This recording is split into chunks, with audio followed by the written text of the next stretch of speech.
Day 39 digital marketing. இன்னைக்கு நம்ம வீடியோல என்ன பார்க்க போறோம்னா URL optimization in on page SEO.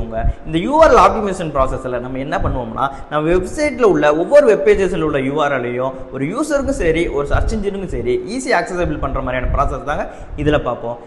First ஸ்டெப்பா என்ன சொல்லி பார்த்தோம்னா keep it short. அதாவது URL ஓட லெந்த் வந்து ரொம்பவே அதிகமா இல்லாம அதுக்குன்னு உண்டான ஒரு 60 கேரக்டர் லிமிட் குள்ள வச்சுக்கிறது ரொம்பவே பெட்டரா இருக்குங்க. இதல செகண்ட் டைப் என்னன்னு சொல்லி பார்த்தோம்னா include keyword. அதாவது நம்ம URL ஸ்ட்ரக்சர்ல எந்த பேஜுக்கு நம்ம ஆப்டிமைஸ் பண்ணிட்டு இருக்கோமோ அந்த பேஜுக்கு உண்டான பிரைமரி கீவேர்ட் எதுவோ அதை நம்ம இன்க்ளூட் பண்ணா ரொம்பவே பெட்டரா இருக்குங்க. இதுல தேர்ட் வந்து என்னன்னு சொல்லி பார்த்தோம்னா அவாய்ட் ஸ்பெஷல் கேரக்டருங்க.